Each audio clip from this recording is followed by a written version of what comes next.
మేము చెప్తున్నాం ఎత్తిపోతల పథకాలు తీసుకురావాలి. ఎందుకంటే ఇక్కడ 50-60 లక్షల ఎకరాలు అనేక జిల్లాల్లో సారవంతమైన భూమి నీళ్ళ కోసం ఆవురు పడుతుంది. వాళ్ళకి నీళ్లు కావాలంటే నీళ్లు ఉన్నాయి, నీళ్లు లేవా? మీకు నీళ్లు ఉన్నాయి, కానీ ఎక్కడున్నాయి? అవి కింద ఉన్నాయి. మీరు ఎక్కడున్నారు? పైన ఉన్నారు. అంటే ఈవేళ మన ఫస్ట్ ఫ్లోర్లో సెకండ్ ఫ్లోర్లో ఇల్లు కట్టుకుంటున్నామండి. నీళ్లు ఉన్నాయి కింద.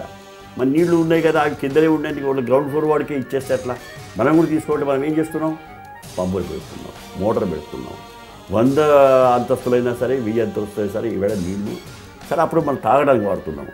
ఈవేళ సాగునీటి కోసం కూడా పంపులు పెట్టి ఆ నీళ్లను పైకెక్కించి నీళ్లు తీసుకురావాల్సిన అవసరం ఉన్నది. అయితే చాలామందికి ప్రశ్నలు, ఏమండి ఇది బృహత్ కార్యక్రమం కదా, మీకు ఇంత పవర్ ఎక్కడి నుంచి వస్తుంది? ఆ పవర్ ఖర్చు ఎవరు భరిస్తారు? ఈ ప్రశ్నలకు సమాధానం వెతుకుతున్నాం, వెతికాము. దానికోసమని సొంత విద్యుత్ కేంద్రం ఏర్పాటు చేస్తే, అంటే మనం బొగ్గు ఉరుకొచ్చి, ఎందుకంటే ఇప్పుడు ఇవన్నీ కూడా ఏమవుతాయంటే ఈ విద్యుత్ అనేది కేంద్రం ఏర్పాటు చేస్తే 12 నెలలు విద్యుత్ ఉత్పత్తి చేస్తే 4 నెలలు ఫ్రీగా రైతులకు వదిలిపెట్టేస్తే మిగిలిన 8 నెలలు వాళ్ళు తయారయ్యే విద్యుత్ అమ్ముకుంటే ఆ వచ్చే లాభాలతోటి ఈ విద్యుత్ కేంద్రం ఖర్చులు కలిసి వస్తాయని చెప్పేసి మా వాళ్ళు స్టడీ చేశారు. రిటైర్డ్ ఇంజనీర్స్ వాడు కేంద్ర ప్రభుత్వానికి సమర్పించాం, స్టేట్ గవర్నమెంట్కి సమర్పించాం.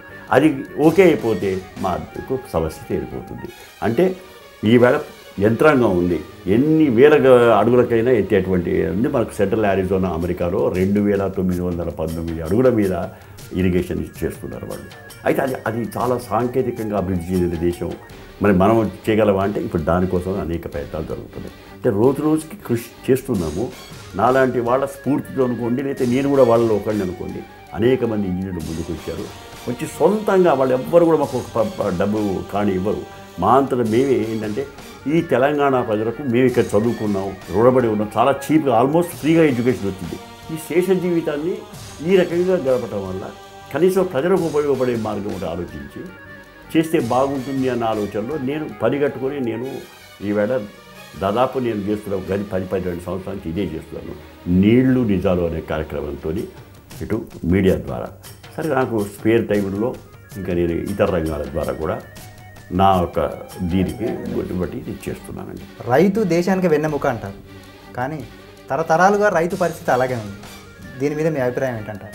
నిజానికి అది కరెక్ట్ అండి. రైతులు ఈవేళ మన దేశంలోనే ఈ పరిస్థితి ఉందండి. అసలు రైతు అనగానే వాళ్ళు ఒక చాలా చిన్న చూపు ఉంది రైతుకి. మళ్ళీ రైతును చాలా మహారాజు చేస్తారు ఎలక్షన్స్ ముందల. రైతే మహారాజు, దేశానికి వెన్నెముక అవన్నీ అంటారు. కానీ నిజంగా రైతుల గురించి పట్టించుకునేవాళ్ళు ఎవరు లేరు. పల్లెటూరుకి వెళ్తే వాళ్ళ ఎవరో కొద్ది మంది రైతులు మూతబరు వాళ్ళు తప్ప చాలా ఆర్థికంగా చిరికిపోయిన వాళ్ళు చాలామంది ఉన్నారు. కారణం ఏంటంటే మొదటి నుంచి రైతులు ఏంటంటే వాళ్ళని మనం ఈ ఇరిగేషన్ ఉందనుకోండి, ఉదాహరణకి రైతు ప్రధాన పాత్ర కదా. అసలు ఎండ్ యూజర్ ఎవరు? రైతే కదా. వాడి భాగస్వామ్యం చేయలేదు మనం.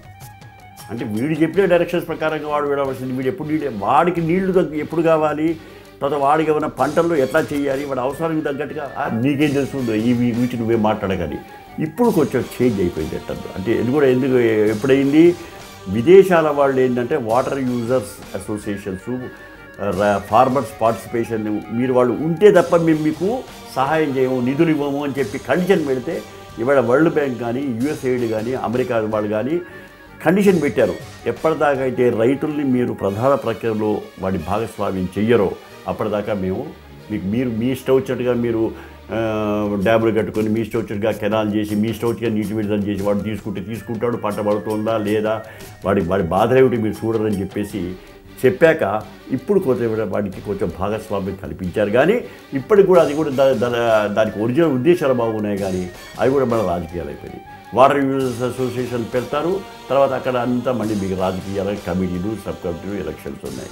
అంటే కొన్ని రాష్ట్రాల్లో మాత్రం బ్రహ్మాండంగా పడింది. ఉదాహరణకి అదే చెప్తున్నాను, మన భారతదేశంలో ఎక్కడికైనా మీరు ఏ డెవలప్మెంట్ వల్ల గుజరాత్కి వెళ్ళండి, మహారాష్ట్రకి వెళ్ళండి, ఆ 2 ప్రభుత్వాలలో ప్రజలు ఏ రకంగా వాళ్ళ ప్రభుత్వం కూడా అవసరం లేదండి, వాళ్ళంతా వాళ్ళే కోఆపరేటివ్